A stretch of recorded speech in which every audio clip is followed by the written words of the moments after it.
its bone. So, this was bomb damage.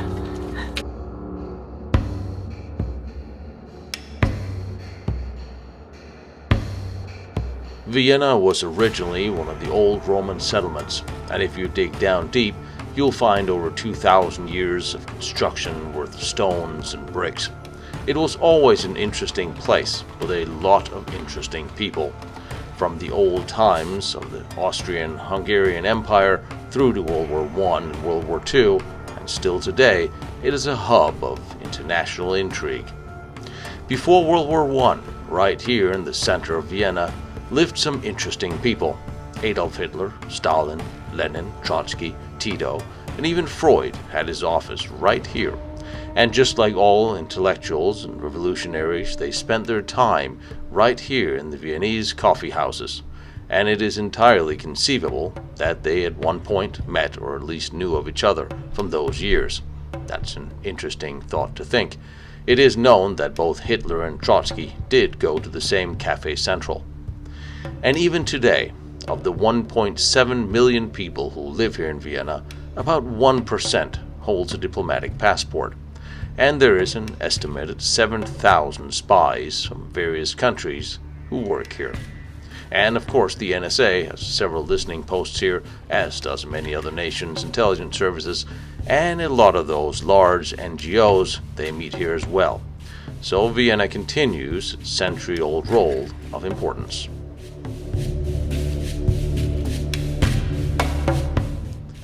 Now, on one of the last days of the Second World War, fierce fighting took place right here in town. Several SS units had been slowly pressed into a pocket, making their last stand against the slowly encircling Russian army. It had been agreed amongst the Russians and the Allies that Austria was to be a special case, seen as the first country invaded by Germany.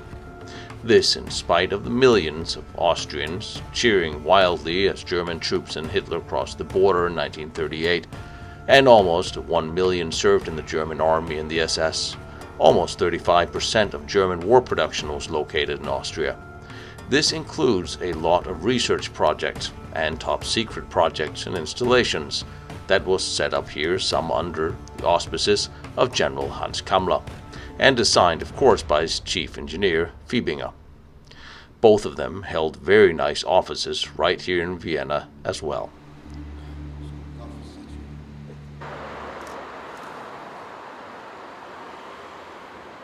You cannot really blame Fiebinger for, at the time of the war, to have chosen the building behind me. It is absolutely gorgeous and ornate and a beautiful Viennese building. This is where he designed the S3 and Jonasthal cement tunnels and all those different productions he did for Kammler. They were all designed here before he went off to America, but eventually he returned here and his firm is still in existence today.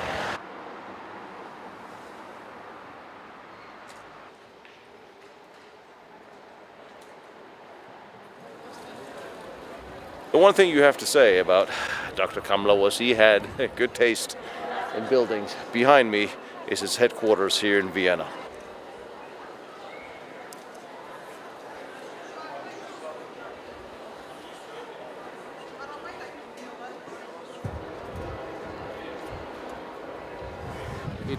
The post-war political situation and the treaty signed in 1955 citing that Austria was to remain neutral, which it has done since.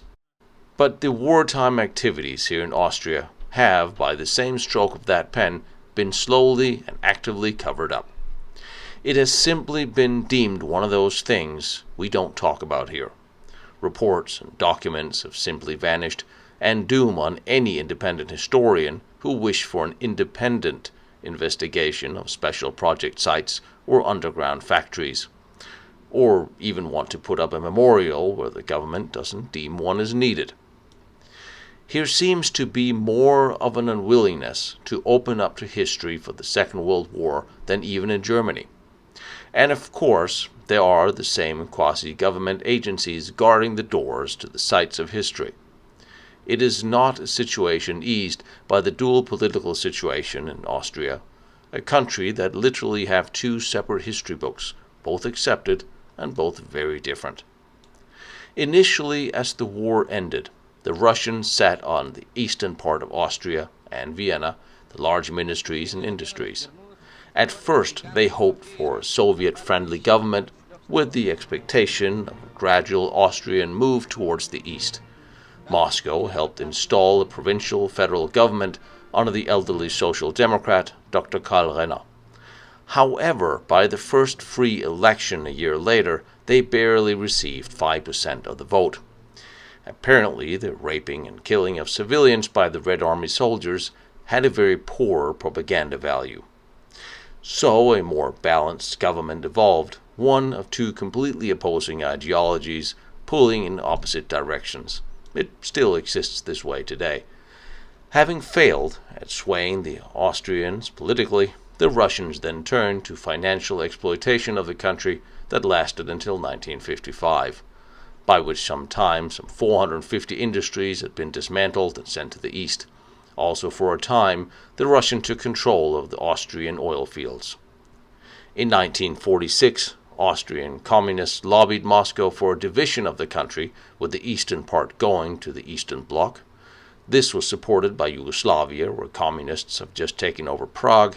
However, Moscow did not approve this for some reason. Many years of turmoil in Austria followed, including strikes, constant talks and negotiations between the Allies on how to leave the country that was now occupied by 4 different foreign powers. The Russians still hoped for a peaceful Austrian turn towards communism. However, Molotov had given up the solution by 1953. Also, the close ties to Germany and German industry had to be resolved during these years of negotiation in the midst of a growing Cold War. When Nikita Khrushchev emerged on the scene in early 1955, did a new Austrian course under the banner of peaceful existence become possible. Final negotiations in Moscow and Vienna secured the signatures of all 4 occupiers, and the Austrian State Treaty of 15 May 1955, the price was permanent Austrian neutrality. Now this and the subsequent Cold War did not further an open exchange of documents or exploring the events of the time of the war. It must be said that it did take a great deal of good statesmanship on the behalf of some Austrian politicians to manage to navigate their way between East and West and still come out with one intact country, although a financially drained one. But their politics since seems to reflect the best and very worst influences from both sides, and the events leading up to and through World War II in Austria are also a key factor in the post-war design of the country. But that is a different episode than this. I am just here trying to find the truth about research was done during the Second World War, something nobody wants to talk about. And I just keep asking myself, why not? We have by now in so many places in Vienna found signs of underground military industries that are still hidden away, and signs of very heavy fighting for the city 1945. Still today explosives are found, as are human remains. And a reminder that we are not far from Quartz, the huge underground factory Kammler and Fiebinger built, nor are we very far from Linz, Gusen, which was, in effect, one huge SS industrial park, where some of the largest of Kammler's underground factories were located. Many have been covered up, and some are possibly still not yet found. There we did find several of the original test tunnels, and historians have found some very intriguing sites that we would like to explore more. But we are working our way in that direction, mostly underground. As with many other large cities, here were flak towers constructed, both for civilian protection and military industry. So there's quite a few of them. 2 of the smaller ones in the center of Vienna contained something more. One had a dedicated room for AEG, and the other, with significant access control, was set to hold arts and other valuables, amongst other things, and there was entrances just for military. And for the several contemporary documents and books, it has become clear that a cyclotron or betatron was secretly installed, and that Professor Thiering who operated such a device in Vienna. But it's not clearly known exactly where that was, although I do have a hint. There's one interesting lead about Professor Thiering. He worked for Elin. That was one of the rare factories in the German Reich that could manufacture giant magnets, amongst other things. And interestingly enough, after the war, he became a very outspoken against nuclear proliferation, something many of the German scientists who had worked on the German nuclear program also did. I'm sure that's just a coincidence. Here we are in the Arenberg Park in the 3rd district of Vienna, which contains one of 3 pairs of Flaktürme. The flak towers always come in pairs because one has the Flakgeschütze, which are I think 12 centimeters Geschosse, and the other one has the Würzburg-Riese, which is some kind of pre-form ancestor of the modern radar. And they separated this on different towers because when on one tower they were shooting, the vibrations were too strong that the radar, the Würzburg-Riese, would be operating properly. So the Würzburg-Riese was a huge antenna which was on this tower. This is the Leitturm, which lighted, so to say, the focus of the shooting guns. Behind me we have the Leitturm. Leitturm means it gives the measurements from the Würzburg-Riese, which was a huge antenna which gave the elevation over the horizon and the distance of the airplanes via an underground cable to the people at the Flakgeschütze. And we had the chance many years ago to do some research in this tower officially. We even saw the underground passage from this Leitturm, which goes below the park to the Geschützturm. It is extremely narrow and it was verschüttet, it was blocked by some sediment, so it wasn't possible to go there. It was with some official permission to be there. It was full of water there, and there were drunken birds with insects feeding on these drunken birds. So it was a really ugly place.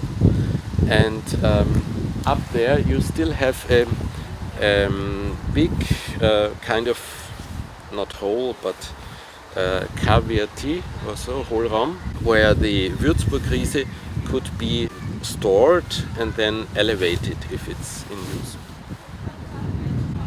How many of these are there in Vienna? We have 3 pairs of Flaktürme.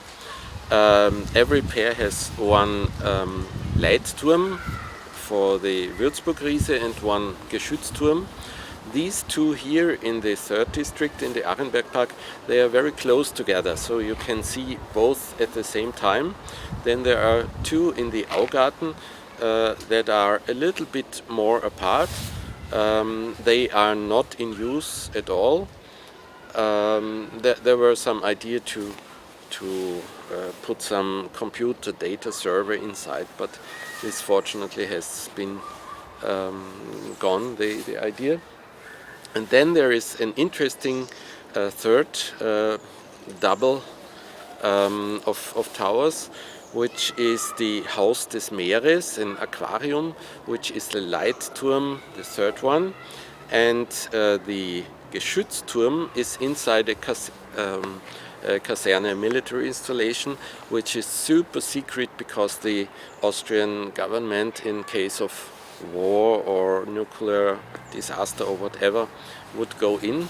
And it's quite funny because you might not even make a photograph of the tower, and the inside is totally secret, how the rooms are arranged and so on. And now Moscow has digitalized some papers and put them in the internet, and suddenly there were the exact locations of each room in this super secret tower in the internet. And I think the Austrian secret services were not really happy about that. Shocking. So that's the army flak tower. So this was never a Schutzbunker. This was just for the army. No, Or this is their entrance. the army had a different entrance, and women and children had a different entrance. There were companies inside. I remember there's one floor which is AEG, the company. Yeah. AG, my favorite pet people who made things. There was a lot of rubbish inside, so to say rubbish, which was the things from 1945. There were newspapers from February, March and April, even April 1945. There were Kinderspielzeug, toys for children. There was amazingly little flasks with Baldrian-Lösung for staying calm, which I can understand when the bombs are falling on your houses and towers. And so this was extremely fascinating. And here in this tower, in the Leitturm Arenberg Park, there should also come a data server company, which would have changed the interior a lot. And they wanted to put this as trash away. And so private people were saving this by documenting it and even publishing it in a book. Good. But now it's in private storage lockers because there is no real Zeitgeschichte museum in Austria, in Vienna. Of these empty towers, one should be made into a museum. Definitely. There was some attempts by private people to have the city of Vienna make exactly this part of this tower, the Leitturm Arenberg Park, into a museum. And then they found out, well, the stairs are too steep. This is against some bureaucratic regulations. Then there are some not enough exits for if there's a fire. Well, there's almost nothing inside that can burn. And then all the other things, and so this then who would pay for that? And then the data center company said, well, they would make one room as a museum and the rest is for them. But then the data company found out that it's moisture of the drunken birds and so on is not good for the servers, and so it collapsed the project. It has always surprised me how mankind have survived all the way up until 2021, considering all the rules and regulations we now have for everything of liability that is illegal. We have our playgrounds wrapped in rubber, and we can't even go into some of the most secure, safe shelters that were designed to withstand bombing because it might be dangerous. Oi. Betriebe, nur eingewiesene Betriebe. So this was the entrance, this or this, I don't know, was the entrance for production companies, maybe AEG or whatever, inside. And Werkausweis bereithalten, so you should have the ID card that you belong to the company. Yeah. So there's production in here as well. This would not just Schutz. At least in the other tower. This seems to be an entrance, a form, of course.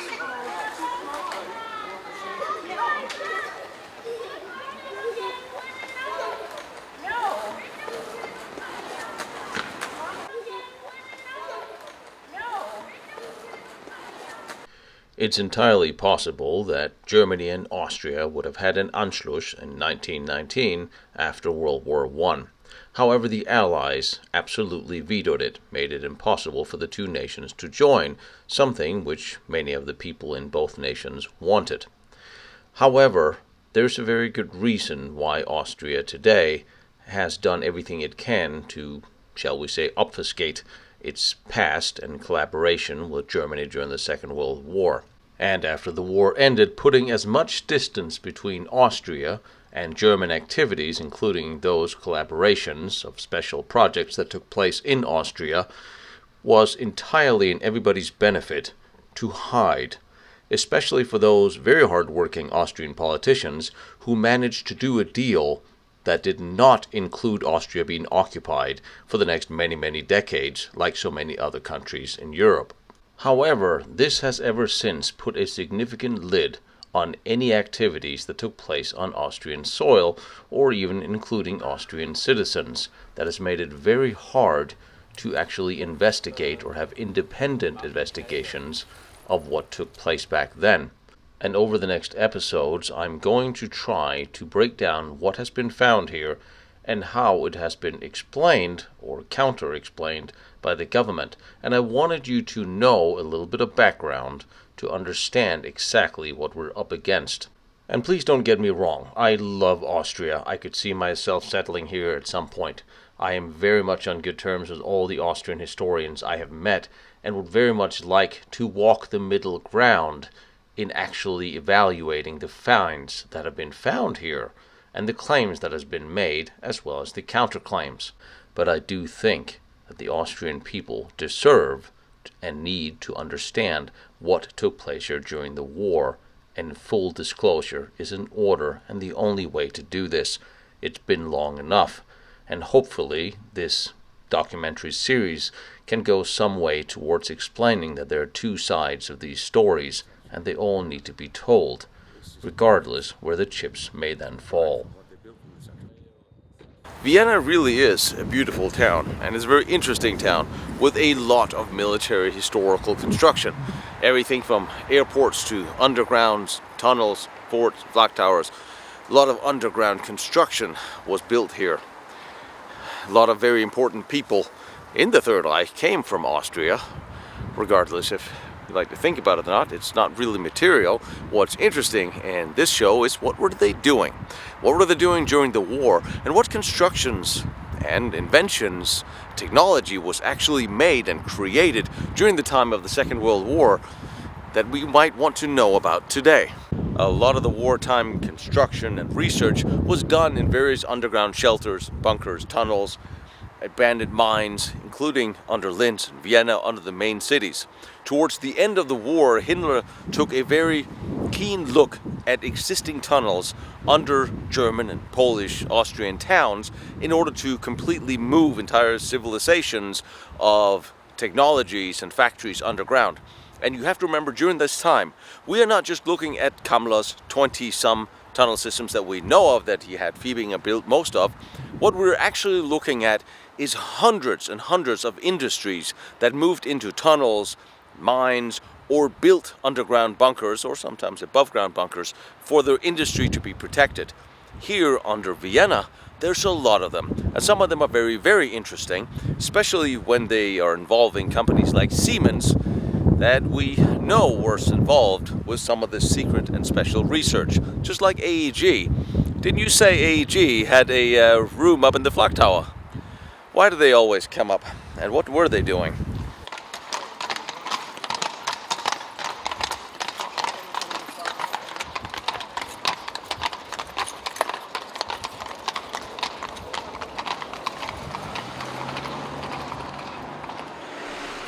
Vienna fell on April 13, nearly a month before the end of the war, so at that time Kammler knew there was nothing for him here. Before the city had been heavily bombed over 50 times by the Allies. 1/5 of the population was now homeless, houses destroyed. And just like the population now, as they would a month later in Berlin, be hiding from raping and pillaging Russian soldiers. And still there is bomb damage to be found here from that time, some of it underground, and some of it right here under the very center of Vienna. Here's a lot of tunnels and basements. and some of them are quite well hidden.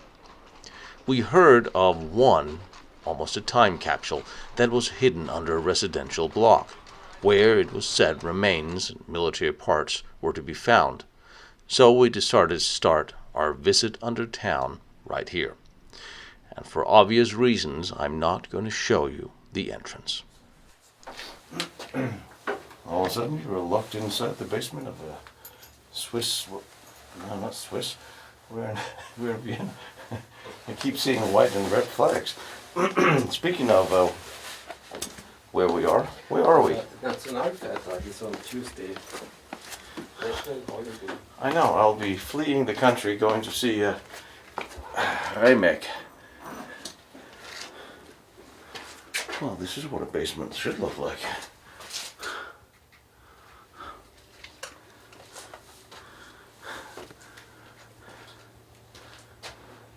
One of the things you love about old buildings is their sub-basements that all of a sudden date back a lot longer than the building above. And if there's a basement and an underground, you know somebody was hiding in it during World War II or doing something else in here. But this is a very cool tunnel. And the building is above, patched up by a lot of different stones, a lot of different masonry. However,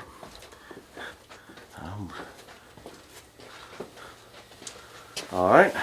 So somewhere here is the hole from the normal cellar to the remnants of the destroyed house. I think it's here. Yes. So what was here? Ooh. Ein Bombenschaden. So what was here during the war? Ein Haus und ein Bombenschaden und hier ist einfach noch der Schutt.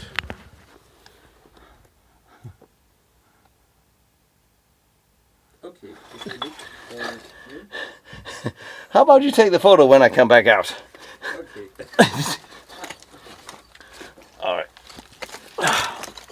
So, this was bomb damage. Oh, good. So there may actually be unexploded bombs in here. Sure. Good, good, good.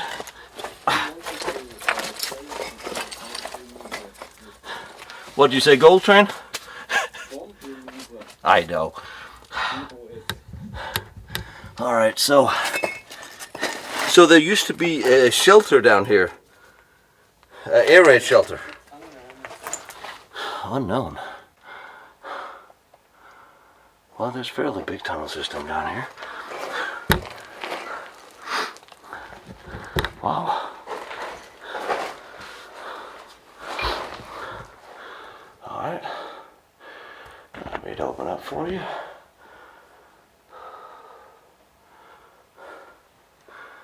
Well, it mounts on the walls and on the ceiling.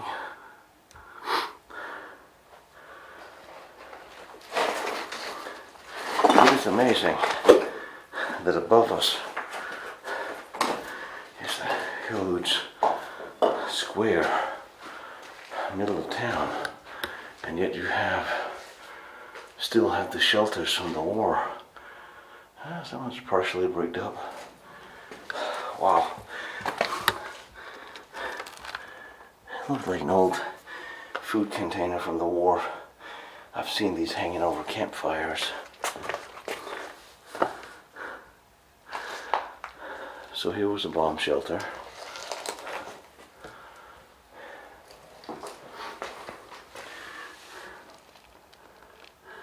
I'm just looking for World War II debris, I guess. Over the years, this place has been picked, of course.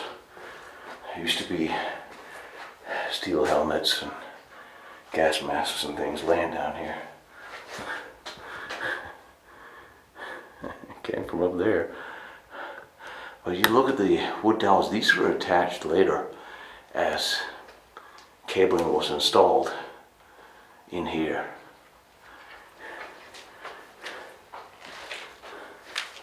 It's the final room.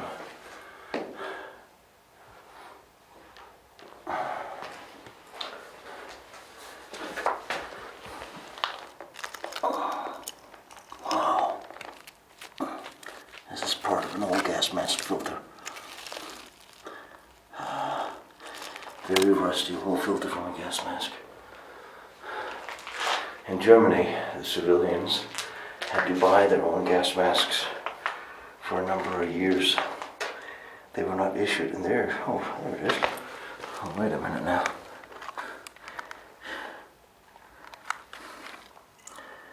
It doesn't look very big. Almost looks like a child size, but things, they do shrink. Oh, okay. Oh, look at this. Look at this. This is extremely cool. It's all harness. It's all ammo pouches. K98 ammo pouches.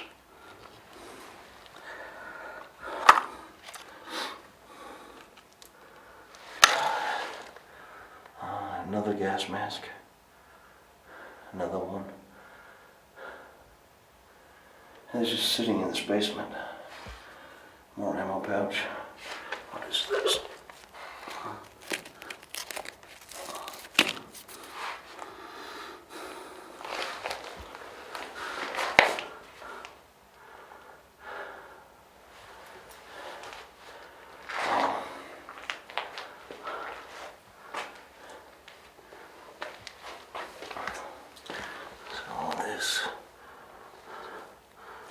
Feels like gauze. This is old gauze that eventually got black and moldy. I would imagine if this is a shelter, there could have been wounded down here. Ain't wounded at civilians. And we're not that deep under the building, as is clearly testament to the fact that this is collapsed from bomb damage. And the wooden dowels. So somebody would have run electrical lighting in here through all of this. Although, since there's so many of them, they're so close together, I almost think that this is something heavier than just an electrical wire. There could have been radios in here.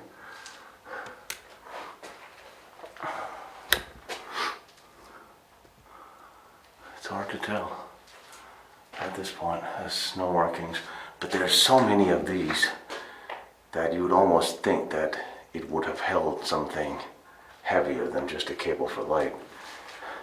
And here another mounts for something. And this triangular, something was mounted on the walls, definitely.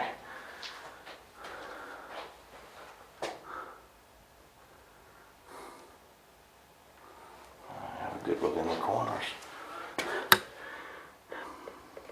And some of the soldiers' artifacts that have been seen here over the years, now removed. I mean, it's right in the middle of Vienna, which is a little surreal to think that right above us we have all this beautiful city. And right below you have what remains of World War II shelters. You could also imagine how German soldiers would have sheltered down here as the Russians entered the city and tried to hide and get out by night. Metal grate. Especially members of the SS would not have been keen to surrender to the Russians, not that anybody at that time was.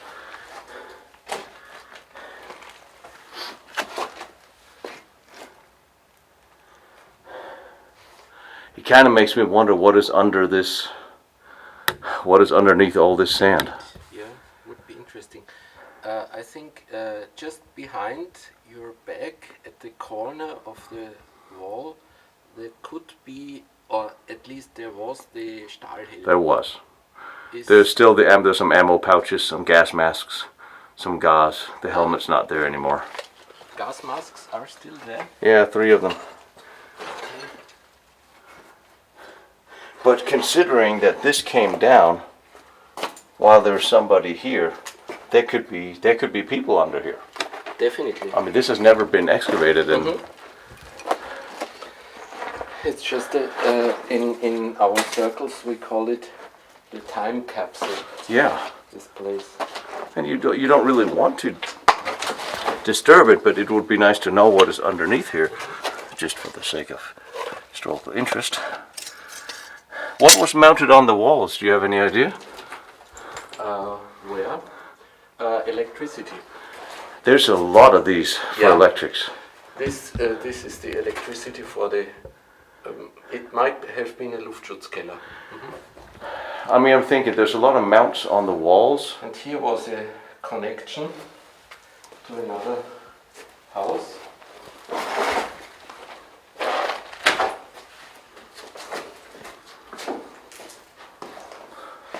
And I think we have been in another house. I now don't say. I do not say the address. No. Where we saw the other side of one of these walls, but my orientation fails mostly. But all the mounts on the walls, and also in This, there. I don't know what it is. There's just, for electricity, you don't need that many. There's just a lot of them. Look, I mean, I'm thinking the cabling might be heavier. Maybe there was a radio. We're all guessing. But I'm looking at this triangular mounting, and there's this- one over there. Here was something, maybe a sign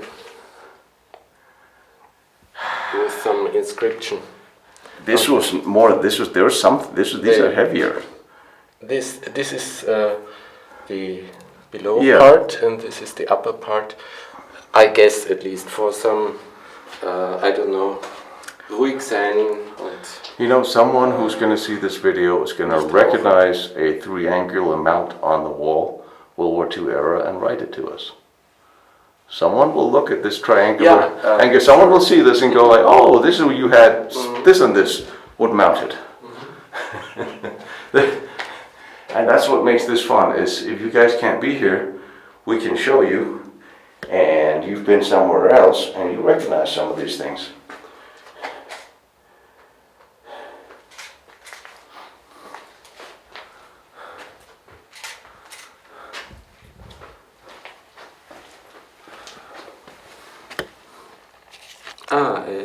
Geldbörse. Yeah. I remember I was here 1 or 2 times when this was found and was put here.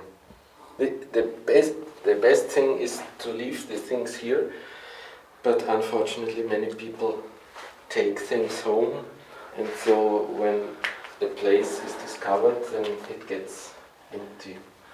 I have always said you absolutely have to document what you find. Okay, fine, you want a souvenir. I get it, it's human nature. But you have to document it, you have to label it and post it so for someone who comes back can recognize or have an idea to backtrack where whatever you found and is now sitting in your basement is from. That's amazing. I didn't remember there were so many gas masks. They could have been covered up under the gauze or something.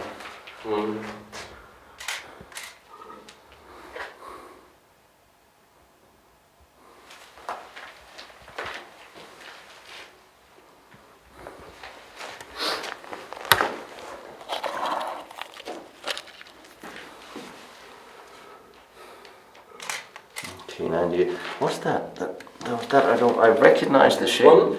Yeah. It's extremely heavy. I know. It couldn't it be From a Gasschleuse, they went. A mount, yeah. Yeah. Or yeah, the what's it called? Heavy. The pipe lock. Yeah, which Yes. opens and closes. Yes. I think there's, which is interesting that if that was down here, You have an idea? K98. Maschinengewehr? No, rifle okay. pouches. I have a lot of them. So does this indicate That's harness. That's a World War II German soldier harness. So it indicates that not citizens of a house, but soldiers might be. This is soldier's gear, yeah. Yeah. The civilians could have had gas masks, but this is definitely a soldier's personal webbing. Something, if he wanted to get out of here and throw away, because he tried to get away from the Russians, he would just leave anything that have to do with military, change clothes, and run away. And I think this is gauze, which you could have wounded. You would have wounded down here. In the basements, the wounded would have stayed down here if there's. But there was not really any fighting for the city. The city was given up, wasn't it? Definitely. Yeah. They went over the Danube and tried to make eine Stellung in Floridsdorf, I think. Yeah. But the Russians were. I mean, somebody betrayed. Well, fine. For the sake of the argument, somebody betrayed Vienna to the Russians and showed them the way in. Well, in the other case, it would have been destroyed Yes. completely. And that's the thing. For mayors and residents of the city's going to fall because nothing would have held the Russians anyway. The only thing, it would have destroyed more people, more buildings, killed more people. So, I mean, you can't blame locals for not wanting their city destroyed. But of course, you also have to think about what came with the Russian soldiers at that time for the civilians, especially the women. Here it's 1944, I think. Did you see?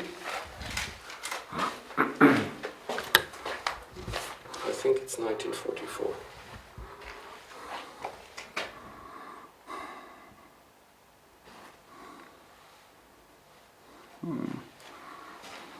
Or one, but Because I think this arrow with the B is also from the war time. I have heard that. that? It looks Oh modern, yeah. but it's for orientation. That would make sense. Improvised Schutzbunker would have markings. They wouldn't have official signs, but I mean, this could be a local temporary command post. It could have been used as a lot of things. But definitely soldiers were in here. Food was in here. I kind of want to dig out this, but one day somebody will. Is there anything on the other side? Sure. Sure. There's even a second floor in the hole on the ceiling, which is very uncomfortable to climb through. I did it last time.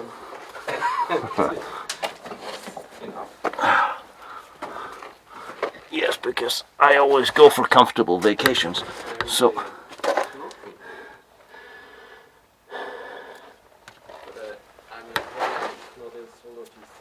I don't know if it's human or Huh?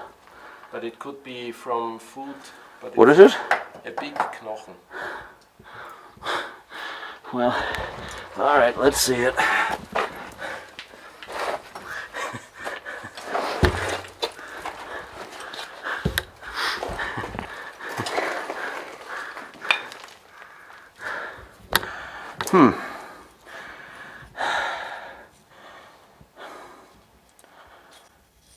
Well, it's bone.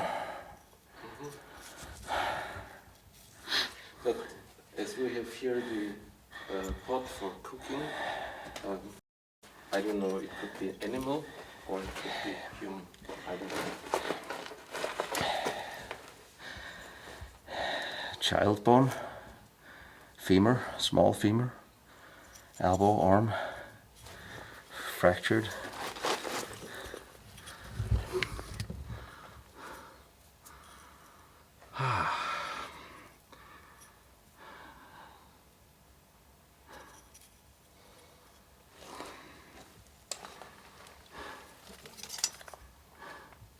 Hold his leg for a minute.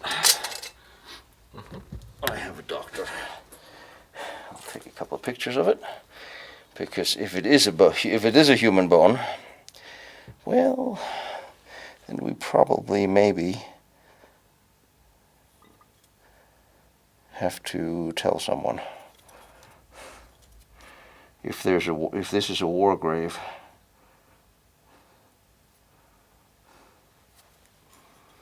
then that's a different story. All right. For now, we'll leave him, her, or it in a nice, respectful place that I will then fall down and cover with my body. Maybe it's just a person who was doing research. Never got out, and it's a fellow historian.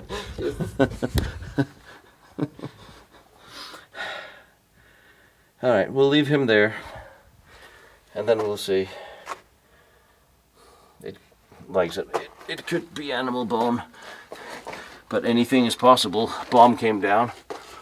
Oh, so. Here it goes to a second floor.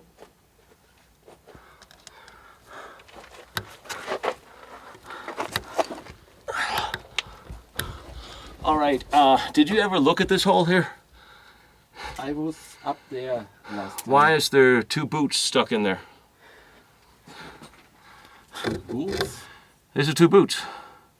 You're not kidding? No. Human boots. Yes. Okay. Is All there- right, smart-ass doctor. How many animals wear boots? I know you would have some for your cats, but you... Gestiefelter Kater. There is a. I know, ich weiß. Is, But you had to hear for that one. There's no way you're not going to hear shit for that. is a human stuck inside the boots, or are the boots empty? Well, honestly, this looks like a lady's boot, and that looks like it looks pointy. I'm not kidding. This looks pointy. I see now. I see something. I just don't want to start pulling it because I don't know what the hell this is. Well, this. I just see that this isn't the hole where I got up. No, It is. I think the hole is behind you. but this is definitely a hole that's filled Yeah. up, and there's boots stuck in the cement. There is the real hole. I just see. All right. At least you stuck your hand in this hole. Oh, jeez. See that the lady is digging inside. Whoa. Fucker.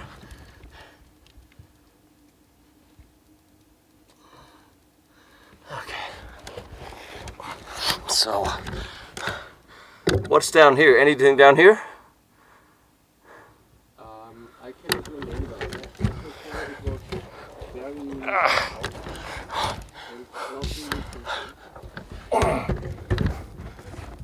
really Holy shit. Well.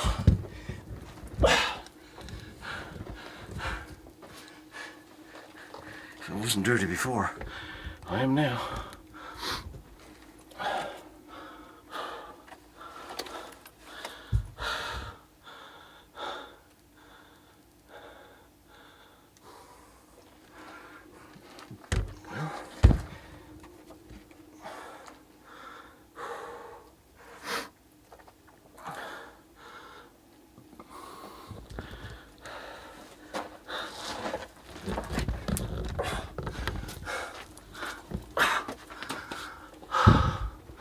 This is uncomfortable and hot. I think there's a heater not far from here. It was ungodly hot in here.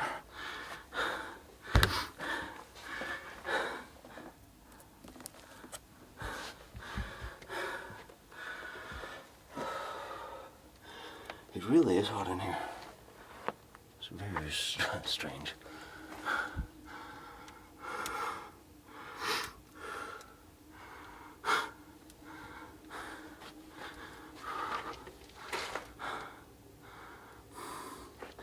So this is where the hole is and the rubble is.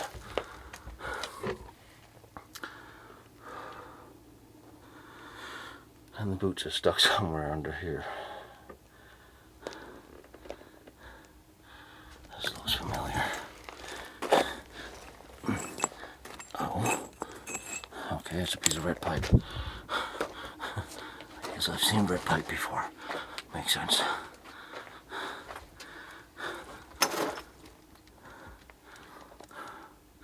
That's blocked up.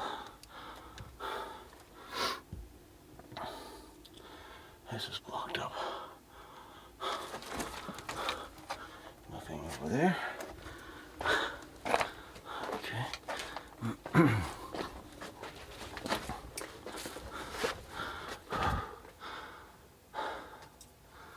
All right. It looks like here's an arch. Alright, I'm swinging the camera about a bit, I know. It is a little hard walking and navigating here. Alright.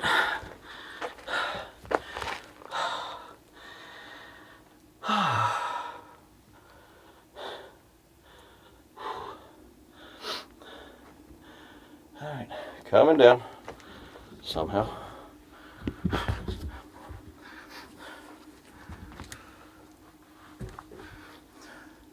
Why am I pretending to be clean anyway?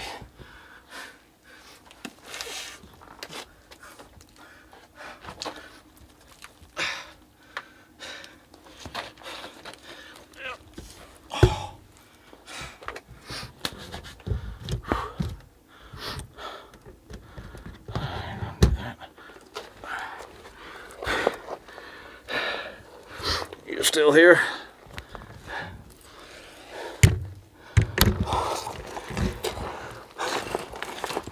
Get a better way to do this. Well, I bent the other way. Where's that?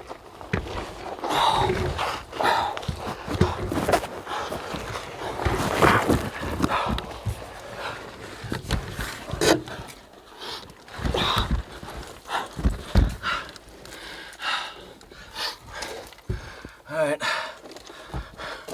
I'm coming your way.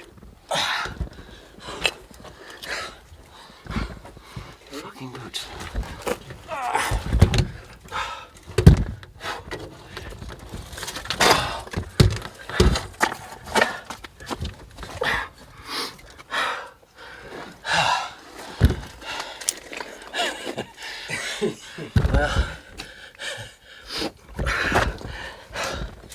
Well. Okay. All right, so this is one of the things that you do as a somewhat strange military historian. First thing you said when I picked you up today is there blood on my clothes? Seriously. Seriously, that's what he said. The first thing he said to me when he got in the car, he looked at me and said, is there blood on my clothes? Look, never met the man in my life before. Gets in my car and says, is there blood on my clothes? It's almost like being back in LA. Mainly. There's a story behind that. Part of Vienna. Did you touch this door? Why, does it have corona or Just something? asking. No. No, Be careful. Historic. well, that's post-war. Yes. So why exactly is it we do this? I don't know. Well, this is a good time for you to tell me. I'm looking for the U-Bahn station. I thought I heard a train. This really is fun and amazing to see a little time capsule like that. Wish you were all here. Actually, I don't wish you were all here this basement will be really overcrowded, and I'm not bringing a keg down there. I'll see you next time. I don't exactly know how these are going to look when we walk up on street covered in dirt. He's covered in, I don't know, bird blood or something. I'm sorry, I have to laugh at this. It's fun.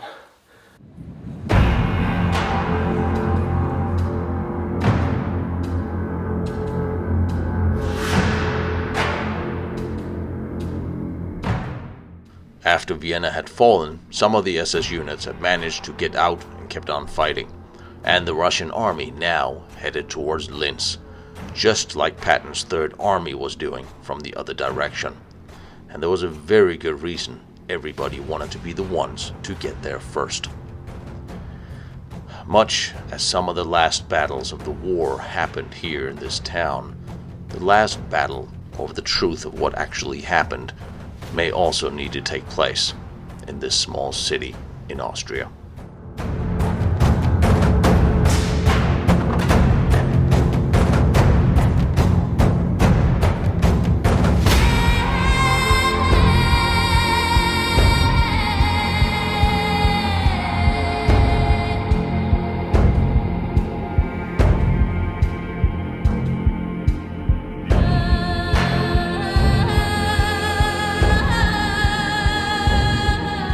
Behind me is Vienna von Braun's first test stand. Down the road is Diebner's nuclear reactor.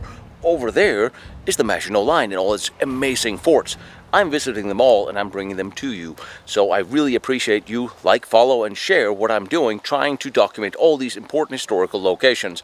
And if you feel like you want to watch more pictures or documents that I use for these, go to lostbattlefields.com. And if you feel like helping me out with my travels, because gasoline and travel and airfare is expensive, my PayPal is there, protectionserviceint.com. You are more than welcome, but you don't have to.